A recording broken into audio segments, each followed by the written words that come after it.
In today's episode of HR Visionaries, you talk to Andrea about how talent acquisition will change in the light of AI.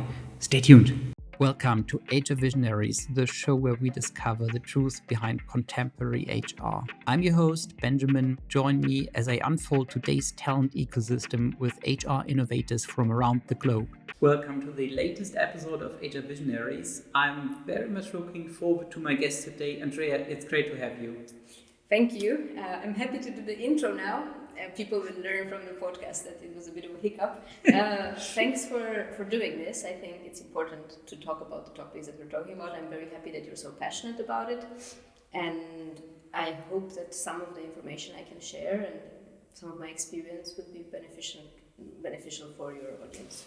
It's lovely. Andrea, can you tell us a bit about yourself? Who are you?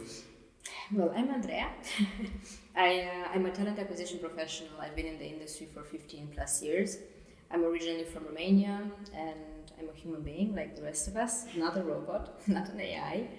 And for the past, most of my career was spent in corporate, in EMEA region and consulting as well. And most recently I have ventured on my own, building my own consulting company. And then I say on the side, but it's a very big part of my work is actually a passion project, and that is building the community called Talent Crunch Berlin. It's a community of talent practitioners and professionals and leaders. Now it's global. We are around 4,000 people, and I run everything in relation to do with the community.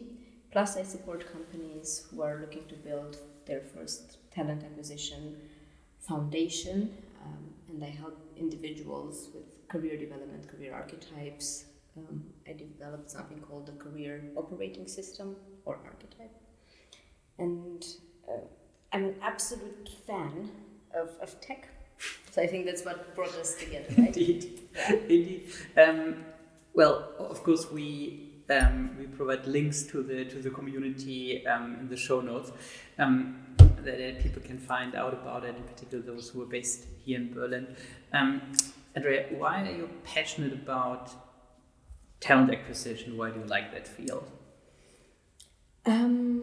Funny enough, after my first ever job in talent acquisition, which was back in 2010, I think, 11 roughly, I came out of that job completely traumatized, right. Literally traumatized, and I passed my probation and then he fired me 2 weeks later. Right. And I said, I will never in my life do this job ever again.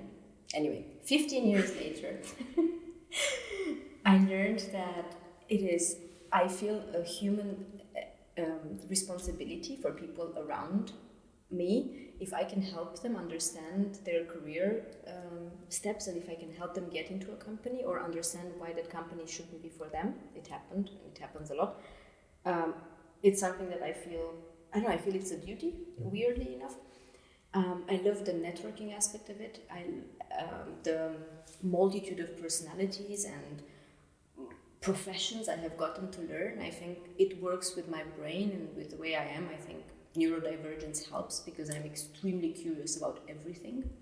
So this profession turned out to be something I absolutely fell in love with, and I think I became quite good at it in time. And that's why, I don't know, it's the diversity of things that you can touch and the real human impact you can have. Well, and also, you impact human beings' life, but also it's critical for the company you're working for to attract the right talents, to retain the right talents. Mm-hmm. Very often one totally underestimates how expensive it is to get the wrong people on board who then don't leave too quickly and to not get the right people in the first place. Absolutely. Yes, it's true. I focus on the human element, but on the business side of things, I have to say in all this time I've been working, honestly, the amount of money someone who is quite good at their job in talent acquisition can save a company. And I write a lot about where the companies drain money, what should they pay attention to, how you can solve those problems. It's something I really care about, and it's true. There is so much money to be saved and made. I think this is what also people have a hard time relating to. How can talent acquisition make me money? You're just a cost center. It honestly makes my brain boil. But truly, it's not something that we talk enough about. And also I understand there is not sufficient education in the open space about how this profession or this domain, traditionally seen as HR, or part of HR at least, how this can make a company money. And we can make you money, quite a bit actually. So yeah, but you're right, it's true. So it's individual side and business side for sure. Maybe we can talk about this part indeed a bit, since I think it's so incredibly important that HR speaks the business language, and HR and talent acquisition become much more a function that is viewed from a business perspective, not as a cost center, as you said, but as a profit center. This is such a discourse which is repeated and regurgitated over and over again, because where do we start? Is it let's say the business suite's responsibility to enable HR, or is it HR's responsibility to push upwards? So it's like, do I manage up or do I get managed, or how does this even work? I don't know. I don't claim that I have the answer for that. But I have to say that if I look at least Germany and some of the companies I've seen, not being an employee necessarily, but through the community, I know a lot of people in a lot of companies, we are lagging behind severely, and this mentality or old-fashioned way of thinking about things is there.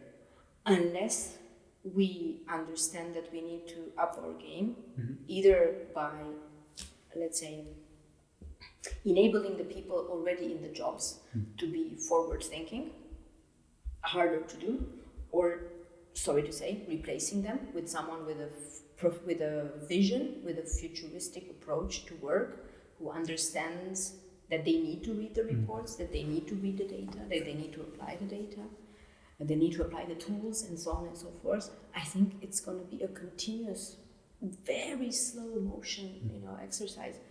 And we do it all the time with our governments. I mean, now is the time, right? Germany has a brand new, really a new outlook on government and a new chancellor soon enough. And we do it often. Why don't we do it in companies? And we have someone sitting there for 16, 20 years with the same approach to work. So I don't know the answer to your question, who should drive what. But definitely this has a cascading impact on everyone. I will pull my data up again. Really, I found this fascinating,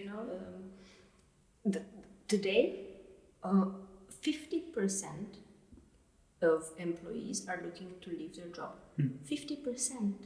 I don't understand. I don't think that companies understand what the number means. It's insane. And not to be replaced by AI. It's globally. Blue collar, white collar. So yeah, I don't know what's your view on this. Yeah, I think first of all, talking numbers. I think what you just did. I think that's first of all super important, because I'm from the banking industry, right? And everything is about numbers, and the great thing with numbers is that it's a universally understood language. So one can hardly say, okay, well, we did like a study when it comes to employee engagement, and our score went from 45 to 88. Okay, what does that mean, right? So what do those numbers mean? However, if you can put a euro sign behind it, that is like a completely different story. And I think what we are preaching, I think what you are preaching is, okay, you can make yourself much more relevant when you talk numbers, when you talk euros, since that is something everyone understands. I don't necessarily think that a CEO understands why would he, right? So probably most people don't understand whether an engagement score of 45 or 88. So what's the difference in terms of business? What is the business impact of that? Nobody necessarily understands. If you put a euro number behind it, everyone will understand. So you can put it into perspective in terms of cost, in terms of revenue, in terms of profit. Okay, now it's a number you can relate to. Yeah. I think they should also be able to understand the percentages, but I agree with you in the fact that at the end of the day, money talks, sadly. I mean, we chose to go down a capitalistic route, now we have to deal with it, I guess. Or we don't, we can just move. But it's true. And I think this is where the talent profession or the HR profession falls behind. It saddens me that they seem to accept the state. They seem to accept the fact that we are just seen as this, and I don't think it's the truth, right? So it is a possibility to really look into, as you well explained, right? Translate those trends, translate the data that you get from reports globally, translate your own internal data into cash. Exactly. Translate it. But you know what I found, and this is a use case for AI. You know what? It's not so complicated. Try to understand. I've done this exercise once for a different purpose, but also it was to show the costs or estimate formulas for costs. I was like, think about interviewing. I was trying to change interviewing processes at a company I was working at, and of course, you need all the data in the world. What's on up, blah, blah. And then it wasn't even as advanced. It was last year, and I did put the structure in, and then I came up with fake numbers of estimated salaries of everybody involved, how many people are involved, and I tried to calculate as much as I could, just to show not only how many hours, but those hours are money, and then everything else, right? The ATS, the job boards, this, and I built this humongous. It wasn't a spreadsheet; it was more of a formula, and then showing where the money goes. Money and time, and then if I said if we reduce this and that, this is how much money we can save. Well, that's the easy way to talk. Am I that smart to build that whole goddamn formula? Not necessarily. So people who are listening, at least use this one case, and then help your business understand how you help them save money. It's basic, in my mind. I don't know if you feel the same way. But yeah, you're completely right. Translate it to cash. Yeah, well, you mentioned before that you're very passionate about HR tech and applying tech in the HR space. What struck your mind over the last few months? What did you find most remarkable? Not in terms of product or in terms of software, but like the use case you found remarkable. Can I have a controversial thing to say? Yeah, of course you can. Okay, I will answer this question by going back to the stuff that I read, which I think will inform the rest of my answer. So, for example, in the Gallup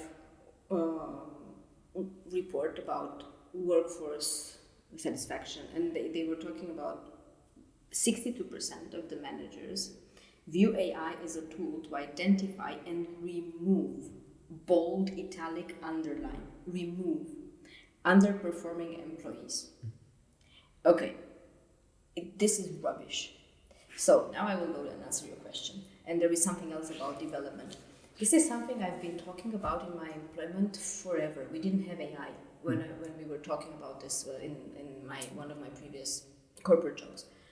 But career development and performance management connected in organizations. I think that this has the potential. I haven't seen yet a tool, or the tools I have seen, I wouldn't say that they blew my brains away, because I was doing the same thing in Excel a couple of years ago. So I wait for something, and there are some things coming up. We'll touch on that, but I think this has the potential of really positively, hopefully, impact people's lives and careers, actually, first and foremost. So career development and performance management, connectedness in an organization. Now, in relation to tooling, this is where my maybe controversial opinion comes in. Every man and their dog today thinks that because they have vibe coding available and N8N and whatever other tools, Lovable and what's or not, they can just whip out an AI agent, wrap a GPT, and come up with a brand new innovative product that will solve world hunger.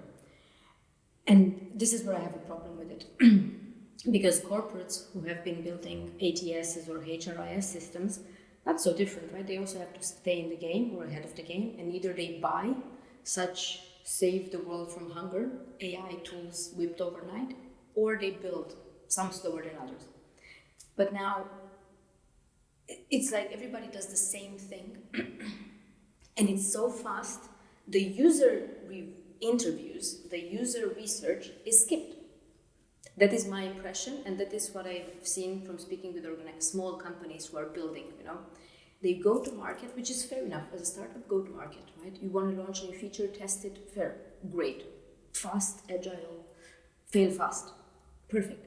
But you overwhelm everyone, you miss the point, and you aggravate, the chances are that they will aggravate the situation in companies. So I would love products which go out and help organizations in their career development and performance management, because I think it is important and needed. At the moment, I fear that because there is not sufficient user research done, or it doesn't seem to be, because they whip out every other day like mushrooms after rain, I wonder, do you understand the employees' problem as well, or are you just looking at the business because that's where you get your cash from? I don't know. So I don't have a favorite or something that I would say blew my brains. You know what I love? I love AI note takers, because they save me a ton of time. Indeed. But Andrea, I think the point you're making is very valid. So that, well, the development around AI and the capability of AI tools progresses so fast that it's, of course, many companies are worried they will fall behind if they if they talk too much to potential clients.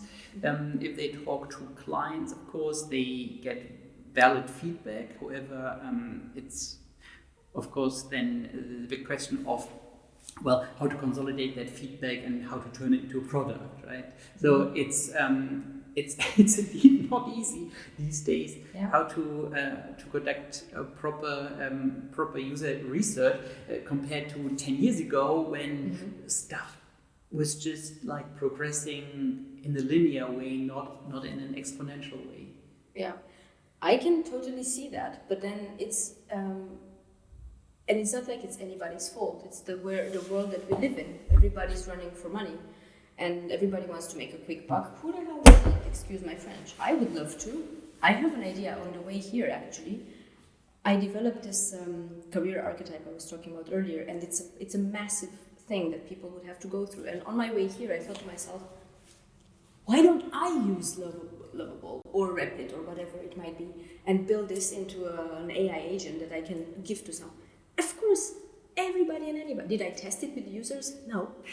Will I probably test it and try to do it and put it out there? Maybe it sells? Yes.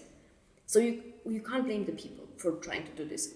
However, when you look at this being embedded in organizations, these things being used in organizations and then used for the good or for the not so good for the people that they are looking at, and that's when I personally have a problem with that, or a worry. Another thing is something that I noticed. I remember I was on a webinar once, and a VP or director of talent acquisition at a large organization in Europe, won't mention their name or the company, they said that they are hiring. Fantastic. But they want someone with AI experience and using a specific set of tools that they have in the company. And I thought, this was maybe 4 months ago or something. So since then we had a lot more. And I thought to myself, why? And then I connected with the person and I asked, do you have access to tooling in your company already? Yeah, we have these tools. Will you keep them forever? We're testing them, but you're trying to hire someone who has experience with these tools. This is horrible. And then you have the example of, I'm sorry, I deviated from the question, but I remember the example of Claude, Anthropic. Anthropic, who developed Claude AI, an LLM, just like GPT, they were hiring people and they told them they don't accept people who have worked on their application with AI. I thought, you're going against your own point. It's like, what if I go and I used Claude to enhance my CV, whatever it may be. So I don't know, it is such it's double standards. I think that's the word. Indeed, and I was wondering what you think about the following. So I think in particular the incredibly fast-paced things are moving.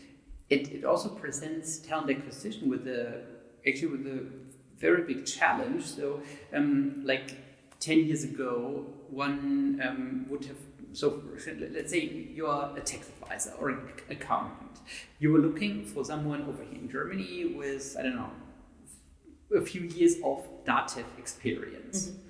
However, one doesn't know whether this will be a key skill in 2 years' time, or whether the technology, also data, for example, works with, will be that great that you don't need the skill anymore, or you need different skills. And therefore, I'm wondering what you think about this. So how does this velocity change talent acquisition? Because, well, as you said, so you have like 5 years of experience in that, 5 years of experience in that. It's probably not that necessary anymore.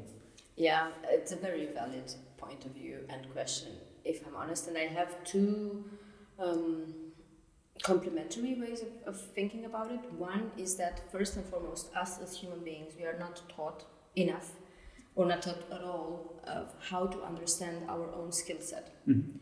And I think this is what drove me to push out the content that I pushed out, because I believe we in talent or HR are a bit more fortunate because we work with this topic now, so for us it's easy or easier.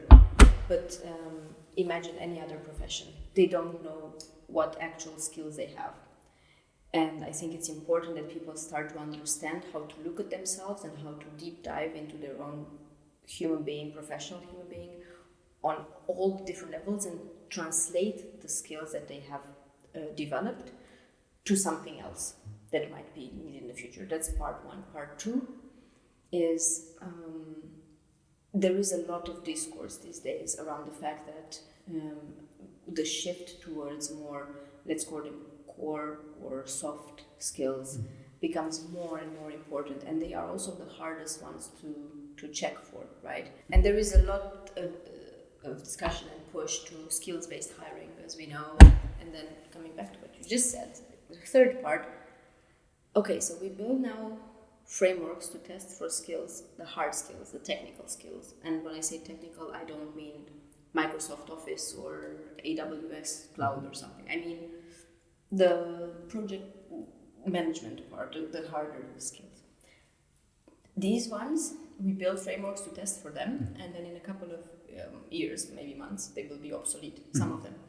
So why don't we instead understand what is, you have a job to do that needs to be done, and you need to hire a human to do the thing to be done. Try to translate that into what competencies, what the individual really needs to act on, so that in focus less on you have to have experience with AI tool ABC, or with Dativ, or with Microsoft Azure or GCP or AWS, or coding in programming language ABC, or whatever it might be. So these very specific skills, I mean, there will be professions where this won't be available, right? So I don't want a surgeon who doesn't know how to use a scalpel, but in some other professions, get rid of that stuff, because if one person is able to use one thing and is able to think critically about using the thing, it can be replicated. I think it's a matter of how we in talent acquisition model this behavior in a way, and people understand how to translate their own skills. And I think, first of all, we need to find a proper German translation for critical thinking. Since I worked on a post over the weekend, and I actually spent quite a lot of time thinking about, okay, what is the proper translation of critical thinking for someone who speaks mostly German, since I think that's exactly what we're looking for, right? So for people who challenge the outcome of an AI, who work with the outcome of an AI, rather than, well, stuff we're used from, well, SaaS technology. Okay, if you program a program to do X, Y, and Z, the result will always be the same. Yeah. And that's very different in the AI world. So you're talking to a creature rather than to a software. But imagine this, what I noticed, and this is frightening for me, honestly. I gave this the same idea in a different conversation I had. I thought, in 2020, 2021, everybody rushed to hire all the engineers available on the planet, born or unborn.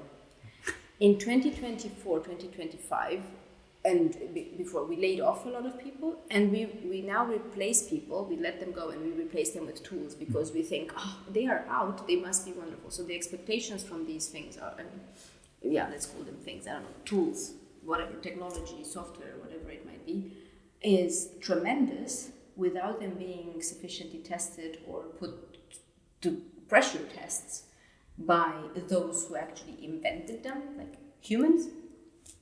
So I worry that we let go of people who possess critical thinking, there is another thing which is important, which is creative problem solving. So if it doesn't work like this, I can patch from all my experiences little pieces and come up with something that might sound bizarre, but it may work. And we replace all of that. We just dispose of it to bring tools in without them being tested, and we get a nice clap and a pat on the shoulder because we saved the company money by relieving 3 people. It feels mind-blowing that people also don't understand how this whole circuit globally will affect. It just comes back. It comes back, but this is a way bigger discussion. I don't want to go into Trump tariffs. Well, probably not today. No, but yeah. So when you talk about this in your community, what's people's opinion? So is it also a very broad range of opinions, or do most people think, okay, what you just said, what I agree on, it is like, okay, so this is how things will develop going forward? If I'm fully transparent, I don't think we spoke enough about artificial intelligence in the community yet. Why? Thanks for asking. I think it's important to clarify, because a large portion of the community members work in companies who, even though they present themselves as progressive and transformative, have no tools whatsoever. Zero. A lot of them are German-based, and we talked about it a little bit before. Some tools are experimenting with some things, and they have for many years. So there were tools, artificial intelligence enhanced tools for many years now. It's nothing. But agentic AI, bringing this in, bringing that in, people didn't have the chance sometimes to just experiment with more or less anything that's super new and evolved. A second part is a lot of people are unemployed, and it creates a sense of anxiety, thinking that I'm now unemployed because they hired a goddamn robot to do my job, and I don't want that anxiety in the community. However, it's also a matter of time availability. So we prioritized human things to talk about the human things, that the people who have jobs can do to improve their talent acquisition, or the talent function is not just talent acquisition. And we postponed the AI discussions, But if you speak to people on Slack, for example, or if you see what they are talking about, there is a sense of, I feel a sense of calm. I didn't see a sense of urgency or distress, which worries me. Because as we said at the beginning, people maybe don't understand that this thing is here to stay and it's something you need to act on. Oh yeah.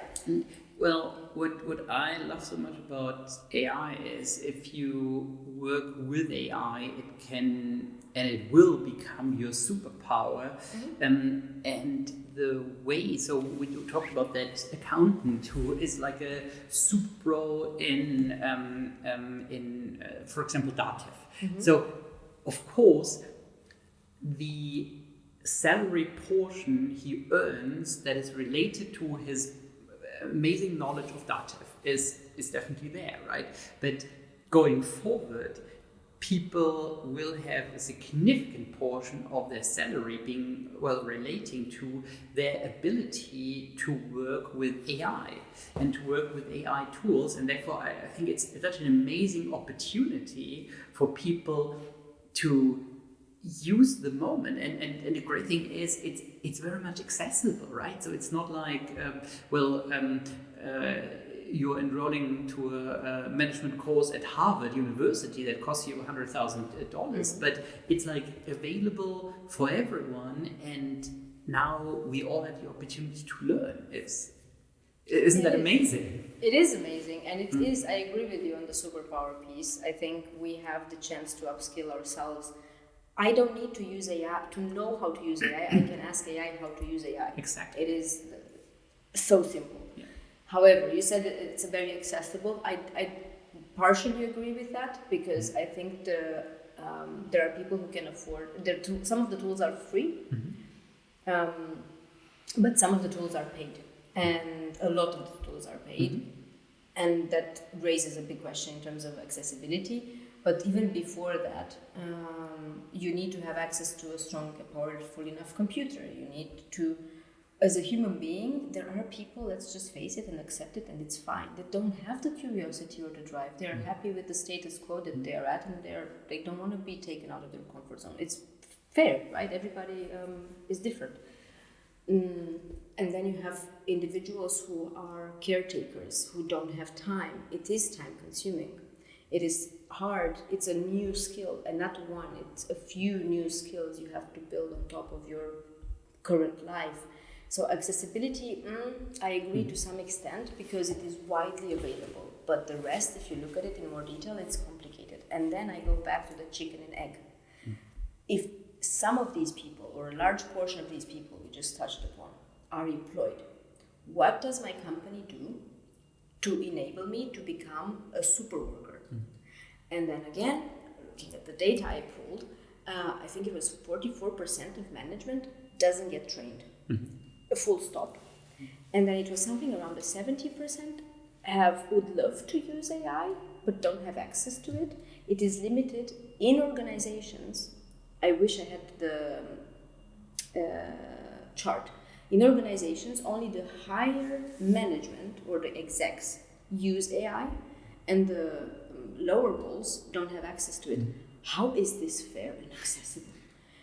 So, yes, human element, please people understand, it will help you tremendously. If your living circumstances allow, please go do it. If I may say something also controversial, you mentioned people are happy in their comfort zone. Is it fair to argue, either you leave your comfort zone or you're dragged out of your comfort zone? I think they will. I think they will feel it themselves at some point. I don't know for how long people will be. I still have conversations today with people, also from the community, to whom I have to. I ask, and then I get my face explains my feelings. So I have translations live, But when I ask, did you ask ChatGPT about this? No. It's like, how? I'm so indignated by it. So there are people, and it's not even GPT, which is the most basic of basics, today, in my opinion. It's just like, can you use a phone with a touch screen? It's the most basic of basics, and I'm talking about people around our age. I'm not talking, right? It's important to make a difference between elderly people who have been through change, and I'm not talking about them. I'm referring to people, the millennials, the Gen Zs, who have to adapt. How do you get people on board if they are, well, as you said, for example, in this example, so, well, hey, no, I didn't do anything, but I think it's, as you said, so I think ChatGPT is a great way to start your journey, since it teaches you the very basics, and there are, well, there's no confidential data involved or anything, but it's just a nice sparring partner. Yeah. Your question was, how do you get them then to maybe move towards doing something? Exactly. So with those people who are like, nah, I don't want, and you're like, hey, but I'm sure you're making a mistake. You should actually embrace the change that we're facing. The people that I've spoken with, that I've gotten this immediate reaction, like, what? I asked them, the first thing I would do is ask them why, and see if there is a rationale, because as we spoke about before, there is accessibility, there is personal willingness, there are people who are honestly and true to them conspiracy theorists. They are afraid. They and I cannot argue against that, right? It's a very personal thing, whatever. Skeptics, whatever the rationale might be. So understanding why, for me, it matters, right? Okay, and the explanation I got in those cases was absolutely ridiculous, such as, I didn't think about it. I just don't know. I don't know. I don't use AI tools because I don't know. I don't think it will give me a good response. Sometimes I got an answer like, I don't know how to prompt it. What should I ask of it? And depending on the answers you get from a human being, right? You then go and say, okay, it's like, are you familiar with what is going on in the market? Have you read any articles, any press, any research? I am of the opinion that I am not able to necessarily influence you. Who am I to influence you? But I can send you information to influence yourself. So I'm like, this is what's happening, this is what's available, this is what you would get out of it. It's your decision to whether or not use this to your advantage or not. And then in the case that I'm referring to, these people have to onboard themselves, because it's not, in that case, it's not my role to onboard them. However, there can be, right? I mean, you gave me an idea for a masterclass to build, there are so many available already, free stuff. And the thing is, what I think one needs to also appreciate the world we're leaving and the world we're entering. So the world we're leaving, you couldn't just start, right? But you needed like a large setup, long implementation period, trainings. And now the world we're entering, and the example you gave is actually quite striking. What stops you from trying? What stops you from just using tools and just try and see what's possible, right? Yeah. So it's very different from the world we're living, where everything was super complex, and you couldn't just like, hey, I would like to try a new application, new ATS, right? And it's like, okay, you know what? Let's try it. Okay, that wasn't possible, right? Yes. So that it took like 2 years of implementation periods to get an ATS running. Yeah. Now it's just like, okay, why don't you try? And within a few minutes, you see the result. And well, how do you prompt? Well, find out. So maybe you find a great way yourself, right? Yes. I know that the data and the accessibility is so democratized and so wide, everybody should have access. And that's where the other part comes in, where we don't talk about because it is sensitive and we don't want to hurt people's feelings. But the reality of it is that there are people who don't care. Mm-hmm. There are people with a drive, with a different kind of personality, and they don't have to be type A. But just their approach to the world is progressive in a way, is innovative. And there are people, I mean, it's this book, right, Radical Candor, I think, in there it was you have people who are rocks and people who are stars, and for a good reason as well. This is in companies primarily. I hope I didn't quote the wrong book, if I happen. But it's fine to have, you can't have only A players everywhere on the planet. Mm-hmm. And there are, and there will always be, these kind of individuals who do not have a personal interest until it hits them in the face, and they will have to have an interest because there is no way around it. So you go until the very last minute, and then you're like, okay, God damn it, I have to do it. You know, which is fine. It's except everyone, right? I agree with that, no, but it doesn't matter. Yeah, as I said, it's probably best just to kickstart. Andrea, I have one last question for you. Since you have been in talent acquisition for so long, what are your favorite interview questions? Oh God, that I generated or that ChatGPT generated? Well, whatever you like. Let me try and think of specific interview questions. My questions usually derive from one to another, but I like to understand things about conflict management. So I will ask questions such as, help me understand about a situation where you had a conflict with your superior or with a colleague from a different business domain. What was it about? How did you solve it? How did you go through it? This is one of the ones I generally use. I would say another thing that matters for me is about stakeholder management. Well, you can argue that they go hand in hand, and that is for me to test also creative problem solving in a way, because when you have difficult stakeholders, you have to find ways to fix things, and how do you go about doing that? Again, it would be kind of like a competency-based question in a way, trying to figure out how they have actually done things. And I also like to ask hypothetical questions, providing them with an example of something that I know they would encounter in the job that they are going for. And I know that they will have, for example, very limited budgets. And I can ask them, give me about an example about how you have done it in your previous company. But the reality is maybe they haven't managed, they haven't had that in their previous company. So they either will bullshit me, or they will say, I didn't have it. It's possible. So I will just, okay, this is what's happening. This is not very popular in talent acquisition, if I'm honest, because they can waffle, you know. But I want to think how they think. And where do they go first? What help do they ask? What, again, creative problem solving, critical thinking, problem solving in general, understanding risks. These are the things I care about a lot in interviews, but I didn't give you the clear answer, right? I just gave you some rough questions. I love it. Yeah. Cool. This was the last question of the session. Indeed. Good. Andrea, thank you so much for being our guest on HR Visionaries. Liked our session a lot. Yeah, thank you. Likewise. I think we forgot what time it is, and I realized I am very late now to the next appointment. Run.